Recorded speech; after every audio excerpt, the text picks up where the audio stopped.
Welcome to Soul Sync, a sacred space for women of color navigating the in-between. I'm Pamela J. Thomas, and I created this podcast to hold space for your next chapter.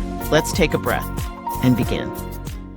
Welcome to Soul Sync, where we pause long enough to hear the truth beneath the noise. I'm your host, Pam Thomas.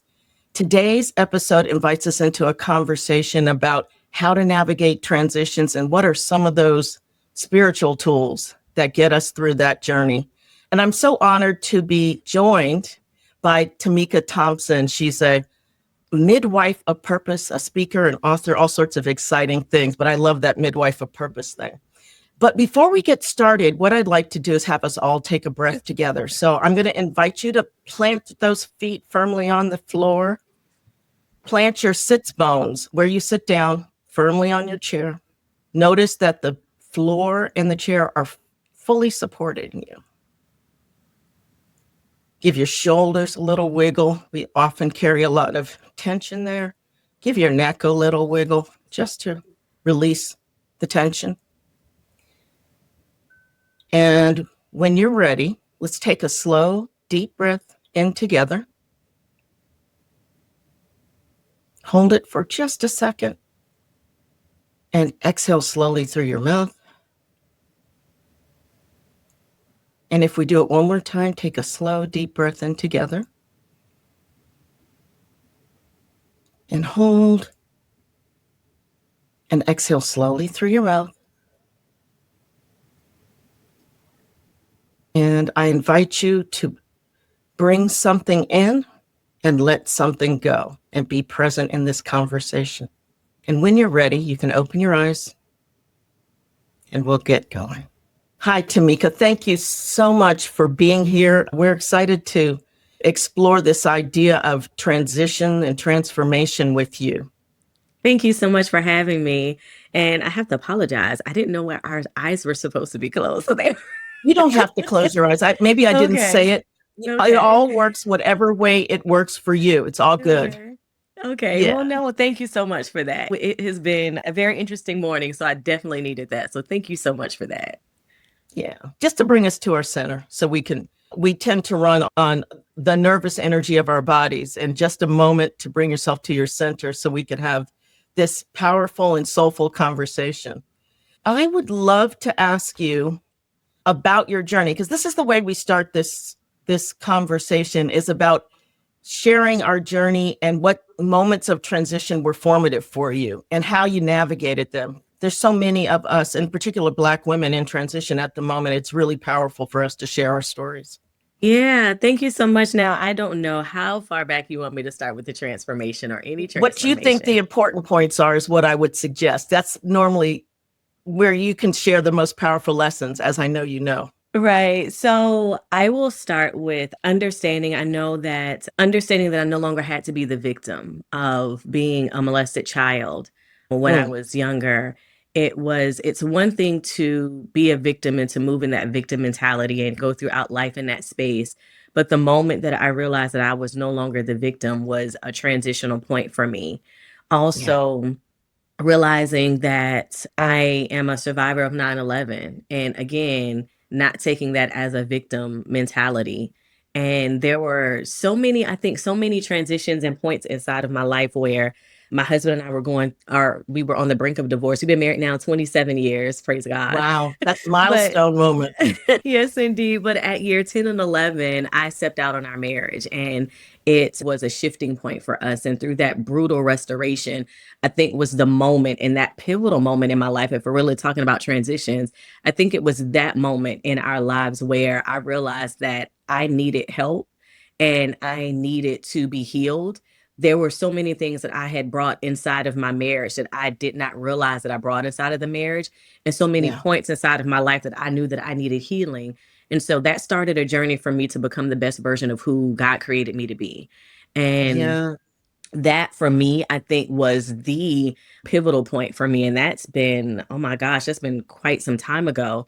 But that was the transition for me to no longer walk in the victim mentality. That was the transition to seek out my healing, to understand what it's like to be whole, to know who I am, to understand who God Mhm. created me to be. And then to really now over the last 5 years, to really embrace all of my flaws and be authentic in everything that I'm doing and be unapologetic about it. Girl, you said a few mouthfuls there. Okay, so the first one, of course, is this idea we experience things that have the opportunity, and I'm not saying that people are not victimized, For sure. but this idea of deciding that you are no longer going to be a victim is empowering for you. Yeah. It doesn't take the blame away from other folks, but it's empowering for you. How did you go through and what brought you there? And I'm sure your faith, I know you're a woman of faith, so I'm sure that was a big Yes. part of it. But what are some of the things that got you there that really sealed the deal when you knew? I mean, because nobody wants to feel like a victim. And on the other hand, it's hard to move out of it. For sure. It's Yeah. easy to be the victim. And that's what Yes. I tell people. It's so easy to blame somebody else. It's so easy to discard what you're contributing to a matter, if you're contributing anything at all. And I want to make sure that I put preference there because I don't want anybody who has been sexually violated to feel like they have contributed anything to a matter. But the That's right. fact that you carry that to say that I'm going to be angry and I have a right to be angry or I have a right to not care about men or not do this or not do that is a garment that we are now putting on. And it's saying that's something that we are now contributing to the space of our life. And so for Yes. years, I carried the anger. Like I was so bitter. I was so angry. Angry just all the time for no reason.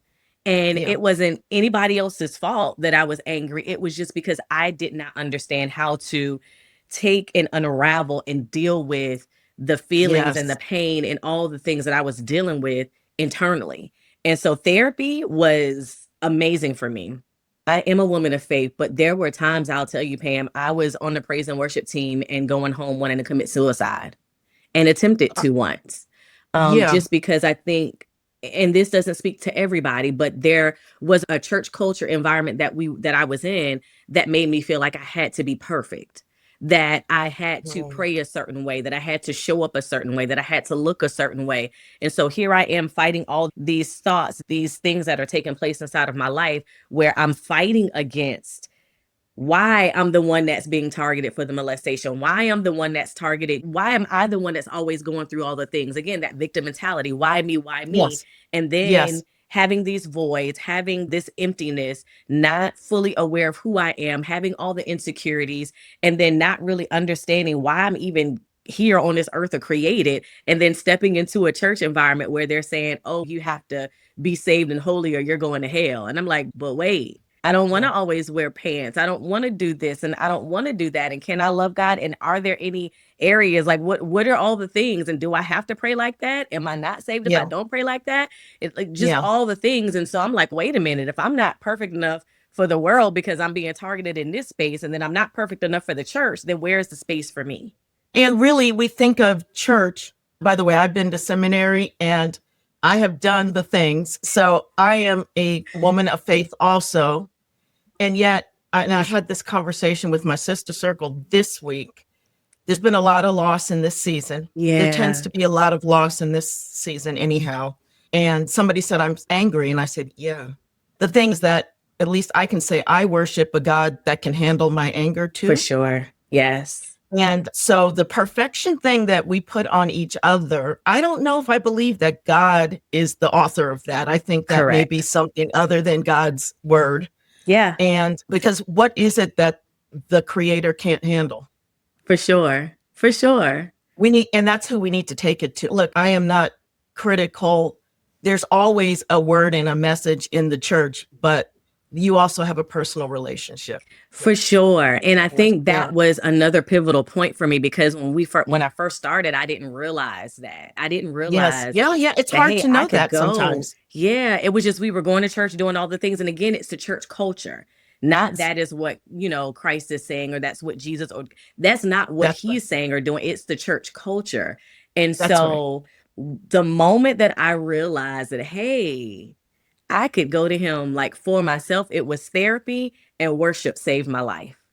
Like Yeah. worship in relationship worship with God saved my entire life.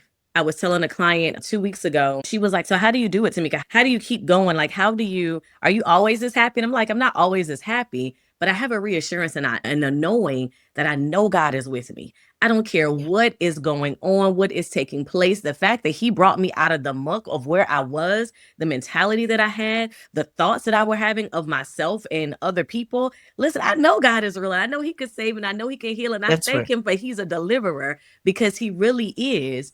And when we don't have that real relationship with him, we don't understand that.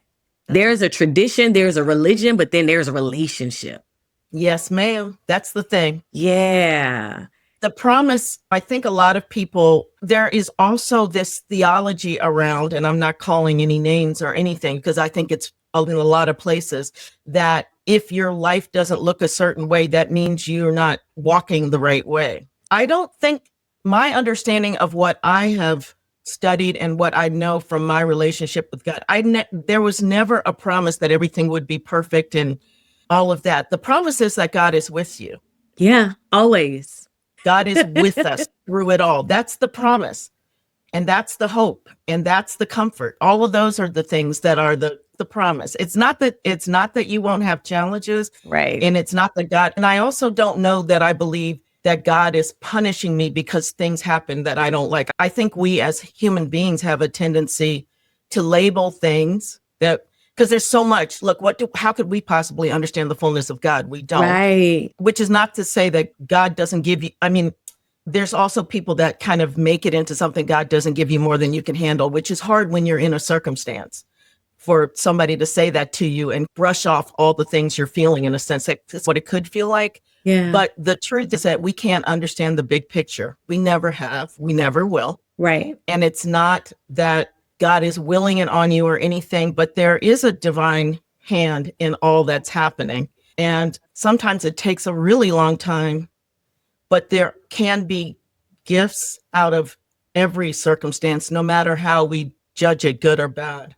Yeah. That's true. Yeah. One of the things I loved, I had an opportunity to look at your book like I was in a little Yes. conversation with some folks that were helping you go through and edit some things. And Yes. one of the things I loved about what you are doing in that book is that you are just completely transparent with your flaws and the struggles with all of that as a woman of faith. And I just think that to make space for the converse, and the truth is, I believe our deepest ministry comes from our challenges and flaws. And Absolutely. so if you don't share your journey and if you don't, you miss the opportunity to minister to others. You're like you have put yourself out there in this beautiful way in sharing. And it's also very plain talk, like you're just saying the thing, as opposed to making flowery language around. I just love what you were doing. I don't even know if you fully published yet, but what I saw, I was loving. But tell us a little bit more about that part of your journey and what it was like to craft that story in a Thank book, you. because you know the story in your head, but then you got to Yes. put it on paper too. Yes, thank you so much. Obedience Over Perfection is the book that I'm birthing. It'll be ready for release in January. We literally just finished proof editing or proofing the book, and I just literally sent it over to the illustrator for the interior Beautiful. design and the layout of the pages. So we are at the finish line. But I wrote this book for the woman who lost her voice in the noise. I have unapologetically disrupted the table to make room for her. I've pulled up a chair with her name on it, and I'm inviting her to take a seat, to find her voice, and to also step into the purpose that God has placed in her that's Yeah. imperfect, that's unfiltered, and unashamed. And I did it in a way, and it took me, this book has been about 20 years in the making now. Yeah, I feel It's you. been about 20 years in the making, but only because I had to go, there was something I had to become in order to write this book, right? There were areas that I needed to heal. There were areas where I really needed to be comfortable in who I was. I was just sharing with somebody. I was like, I felt almost schizophrenic almost because I was one way at work. I was one way in church. I was another way at home. And I was just like, why aren't all of these pieces like a part of me? And why am I so afraid to share up in all these places? And so I had to really be okay with giving myself permission to be judged, because the church culture is real, and the cancer culture in the church, like, listen, I think sometimes that we forget Jesus, they use normal people. They used broken people.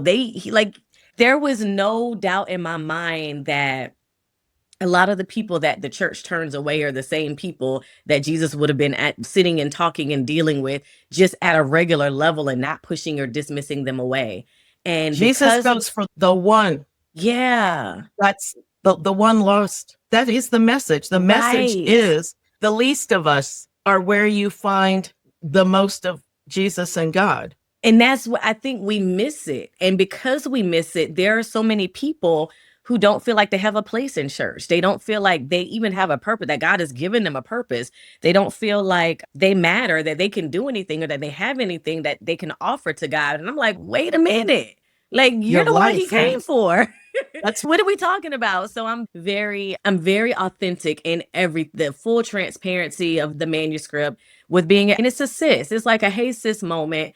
I want to take an opportunity not to beat you over the head with the word, not to beat you over the head with the culture, but just to give you a gentle reminder to say, hey, listen, you might not think that you have, or that you are enough for what God has for your life. But the reality is, like, you really are okay. Like, you right where you are enough. And he's that's not right. looking for more. Never weren't enough. He's not looking for more. It's the culture that's telling us that we have to be all these other things. All he's looking for is your willingness and your obedience. That's And right. we want to put it in this package, and we want to make it perfect, and we want it to dot the I's and to cross the T's, and to make it. And he's just, listen, come as you are, boo. That's all you got to do. Come as you are. Your With an willing open heart. heart. Come as you Right. are, with an open heart. Right. And an open mind and ears. But yes, Right. the open heart. The Yes. open heart, because it's the heart posture that is that's gonna shift things. It's the heart posture, I believe, Transformation. that summons the presence.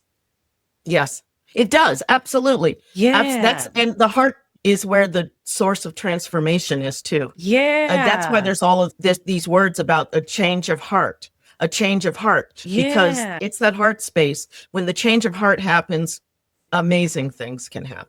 Yeah. And so I still curse, I still drink wine. And I know people in the church are like, oh my God, but I love God. I love God, and I know he loves me. I'm a worshiper Yeah. at heart. I know that I'm not perfect, but right now in this season of my life, God is not asking me to be perfect. God is not looking for me to be perfect. He really is looking for my heart posture. And Mm-hmm. he's reminded me throughout just writing this manuscript in this book of all the different people, like Peter. He knew Peter was going to deny him, yet he still Mm-hmm. brought him into the circle. And it was one of the innermost circles, like the closest circle with him. He knew that Peter had this temper. Like, Peter wasn't no perfect person. He knew all the, Nobody, none of us walking this earth are. But let me just say, none of us are. none of us are. And so I think we miss it, because I'm just like, wait a minute. If God used them, why can't he use you? What makes you different because you smoke or you do what? Listen, come with a heart posture, Yes. willing to say, God, here I am, and then allow God to do that work in you. So I have made it a point, again, over these so my husband's a pastor. I'm a pastor's wife. And Yes. so a part of, again, giving myself permission to be judged was, what are people going to say? What are people going to think? My dad was a preacher's kid, and that is a fishbowl type experience that's not for everyone, and it's not for the faint of heart. So I Right. understand how deep your work has had to be Yeah. in order to get to the place where you are prepared to be fully transparent. Let me be clear. Yes. Because it's there. It's out there. Fully it is. I said, oh, there's no going back. I said, this one, Tamika. Yes. And the prayer is, again, that other women are able to see themselves through this book. I got an audio message today from somebody, one of the passion pushers, who's reading the book.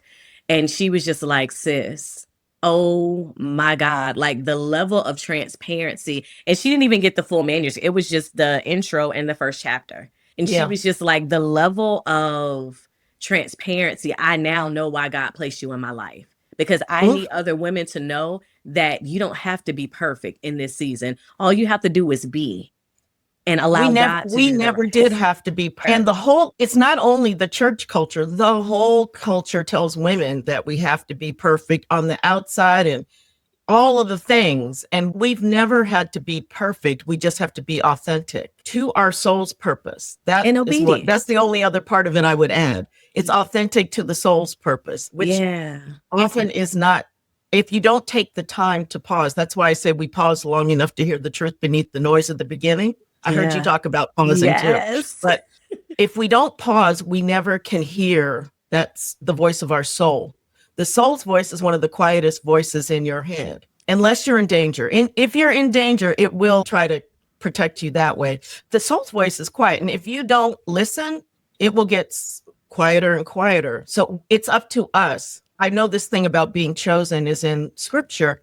And from my perspective, chosen is not so much about God. God created all of us. The chosen part is about us choosing. Yeah. When we choose, we become chosen in that sense, it to me, because we have to choose to listen to the voice. We have to choose to have the conversations with God and all of that. And every day is a choice.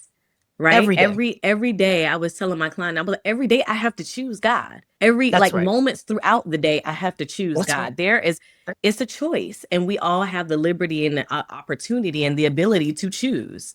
And so That's right. every day it's a choice. It's not like I woke up one day and, oh, this is this for the rest of my life. No, every day, every moment, I am choosing to honor God with my life. I am choosing to be obedient, because it's not always easy. And that's the That's thing right. too, right? It's not always easy to say yes, because sometimes that yes looks a little messy. Like people will see in this book, it's the yes sometimes is a little It, messy. The yes it's a sometimes lot messy a lot of the time, and it makes no sense. And it makes no sense because we right. can't understand the fullness of the picture. Right. It makes no sense in the context of what we know. None. And so that is a part of the, okay, God, but I'm choosing you still because I'm trusting you with my life.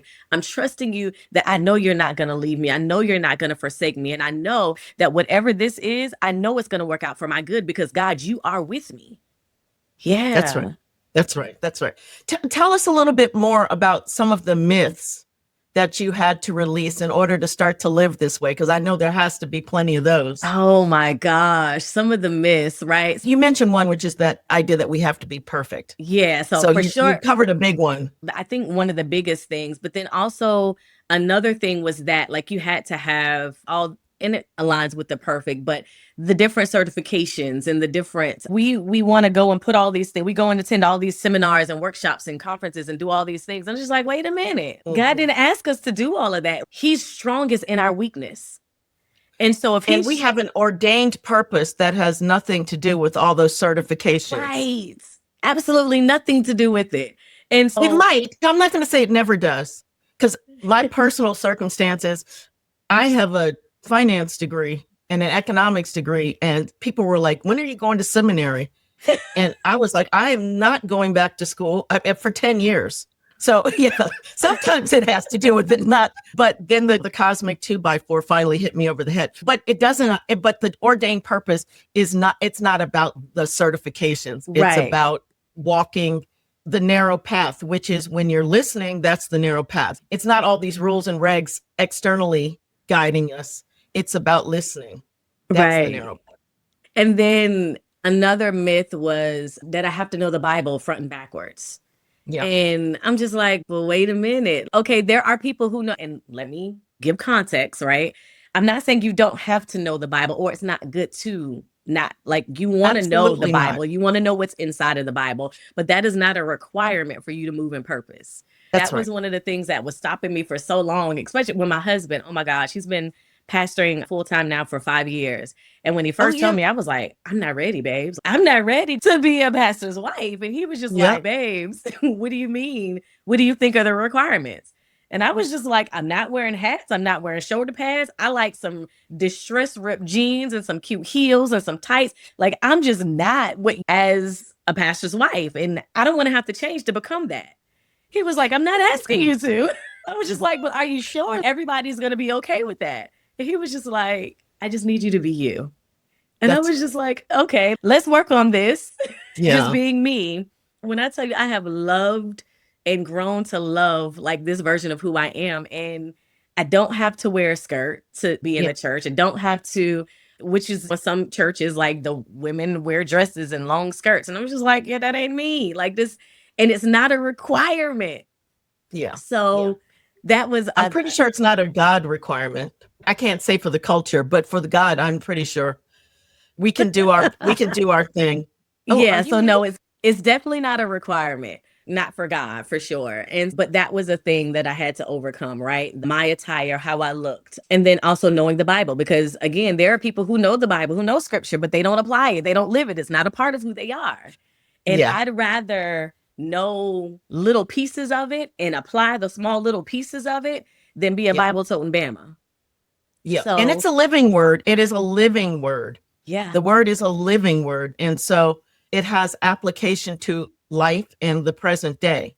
And so we always have to walk with that in our mind as well as none of us are perfect and none of us have the perfect idea of what God wants from us. But all we have to do is keep trying our hardest and understand these things. Yeah. Can you share some specific anchors and practices that may help you ground yourself during your transition times and times when you don't really know when you're between what was and what's next? That's what I always call it. Worship. Mhm. So I am a worshiper at heart. And in those moments, in those seasons, God deals with me whenever I'm getting ready to go through a transition. There's a lot of noise that's taking place, a lot of things that are taking place.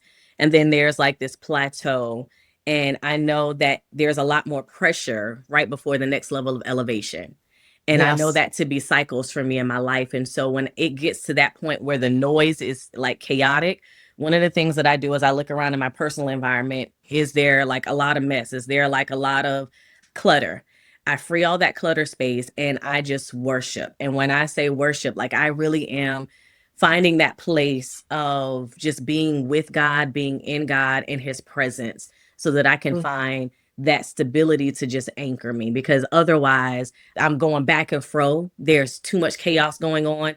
And Yep. I have PTSD from being in the Pentagon during 9/11.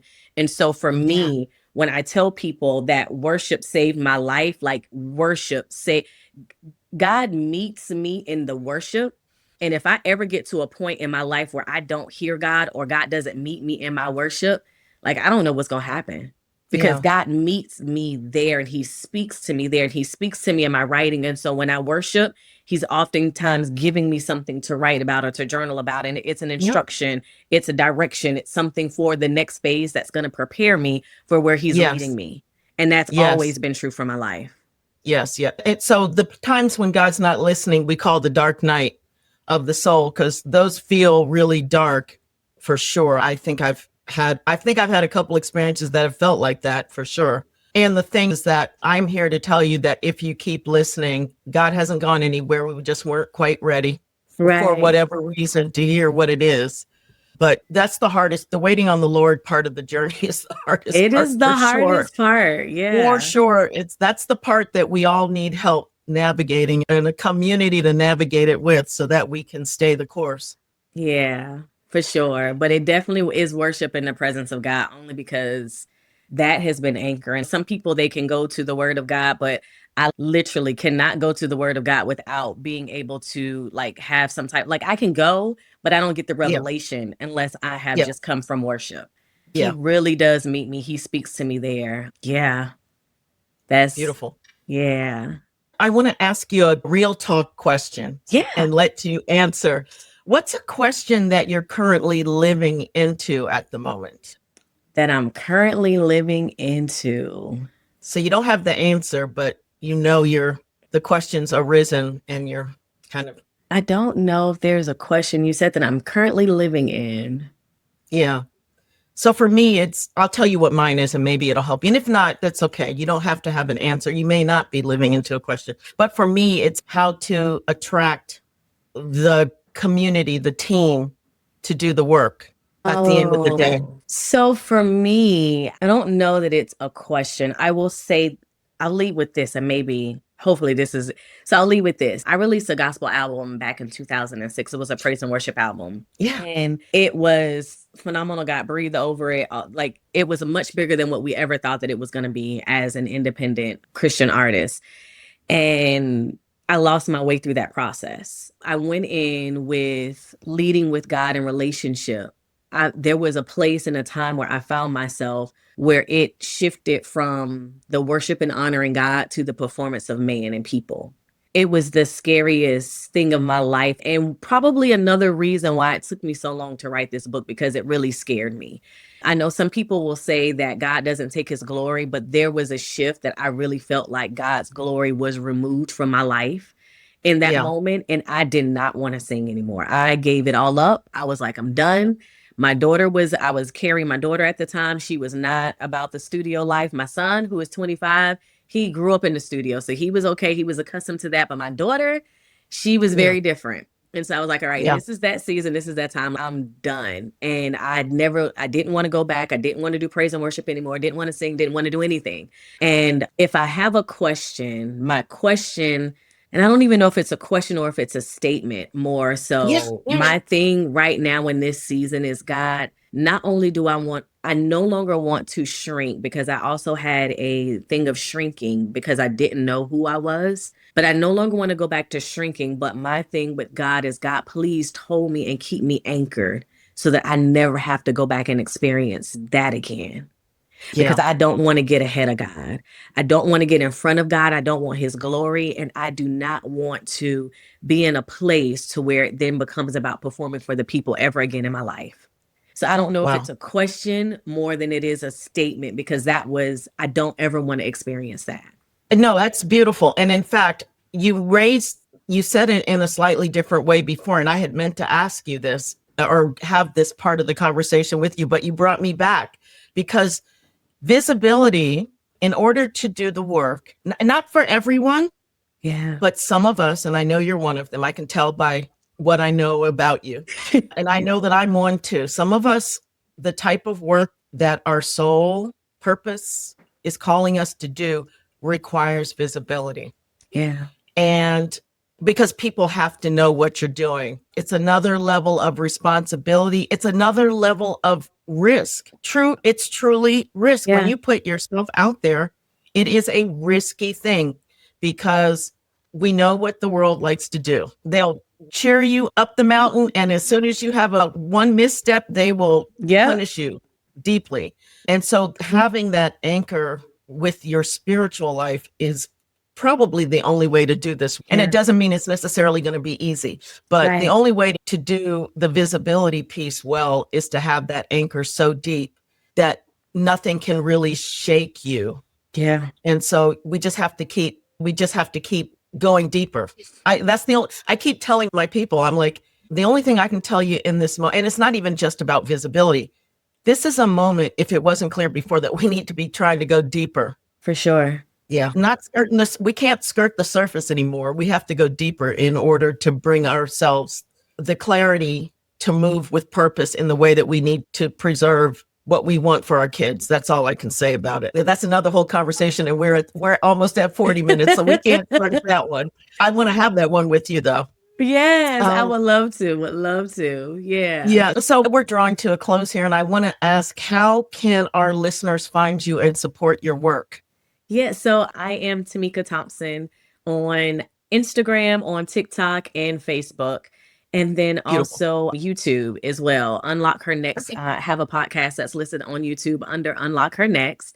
And it really is unlocking the next opportunity, the next thing that God has for you in your life, because we are unlocking things. This is the season for us to move boldly. There is a nation of women waiting for our yes. And I think that the reason why this book burns so much inside of me is because I need us to know that we don't need to do anything else. You are enough who you are. There's a nation of women waiting for your yes. The moment that you surrender and say yes, and your heart posture surrenders, and you are in full obedience with what God has for your life, that's right. It's going to shift, and you're going to be so amazed with how he's going to show up. And all you did was give him a yes. Allow him to do everything else. That's right. That's right. All you have to, as I say to people, and I even have some faithful people try to correct me, but I always say, no, I said what I meant. I said, all I know how to do in this work is to respond to what's in front of me. They're like, no, but you mean I said, no, I'm telling you what I mean. The only thing I know to do in my walk with God is to respond to what's in front of me, because I can make a plan all I want to, because people tell me you need to plan. And I say, yeah, but I make a plan and it never turns out the way that I expected to. And yet it's much better, much easier. Yeah. The yoke is easy. The burden's light when you walk this way.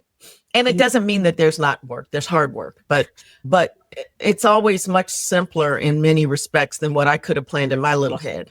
For So, sure. And what I've noticed is once we go from the hustle to the strategy to the street to all the things, and we actually sit and wait for God's provision, that's where he gives us all the next. Like when you think of Jacob, when he was at the well and God had blessed him to the capacity that he was able to bless him with, it was time for him to move. He wasn't looking to move. He wasn't looking to expand anywhere, but God had blessed him to the capacity where he could bless him in that space.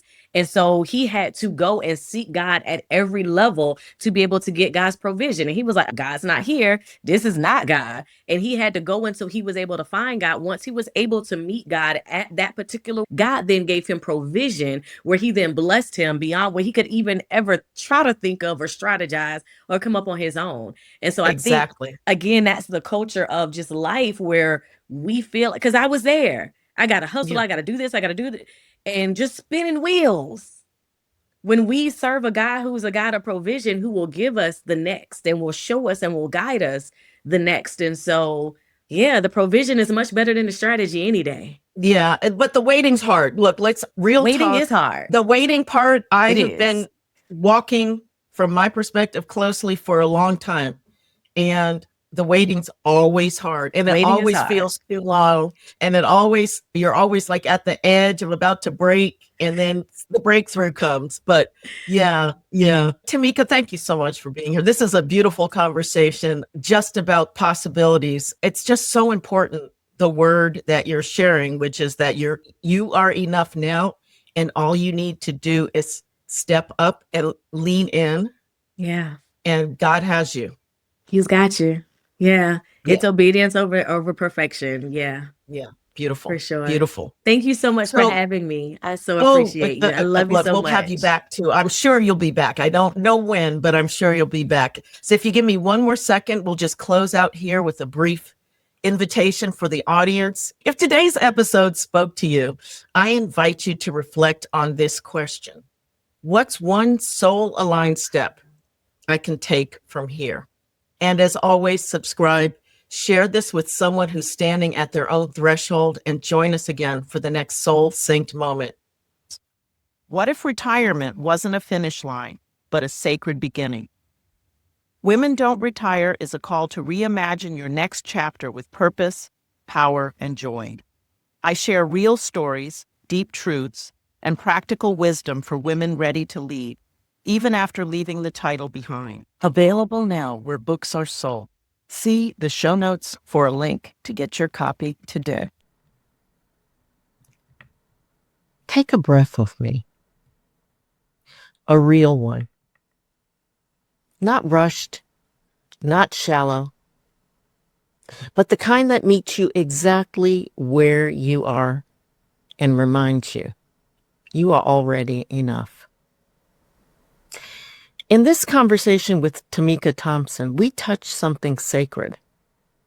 We talked about transitions, the in-between spaces where identity shifts, purpose expands, and everything you thought you knew gets rearranged.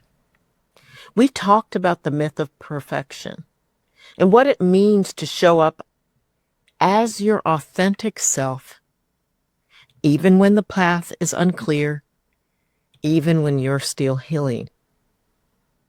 Tamika reminded us that obedience to your calling, to your spirit, and to the whisper of God is more powerful than performing perfection. And that obedience begins not with striving, but with listening. So here's your soul sync invitation. What transition are you currently standing inside of? What part of you is being invited to surrender, not in weakness, but in trust? And what would it look like to obey the quiet instruction of your spirit, even if no one else understands it yet? Maybe it's time to release the story that says you have to be polished to be powerful. Maybe it's time to grieve what was so that you can welcome what's being born. Maybe it's time to pause and just listen. Because in the silence, there's wisdom. In the detour, there's direction. And in the surrender, there's strength. You don't have to get it all right. You just have to be willing to be real, willing to be seen, willing to take that next faithful step. Your becoming is sacred. And the transitions you face aren't tests of your worth.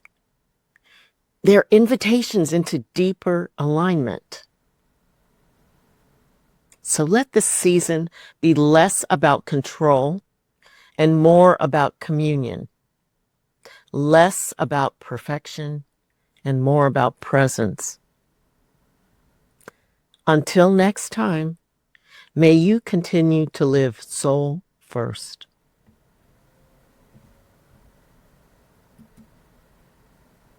If this episode stirred something in your soul, if you felt seen, softened, or simply supported, I'd be so grateful if you'd take a moment to leave a review. Your words help other women, especially those at a sacred threshold, find this space. It only takes a minute, but your review becomes part of the ripple. Thank you for listening. Thank you for syncing with your soul.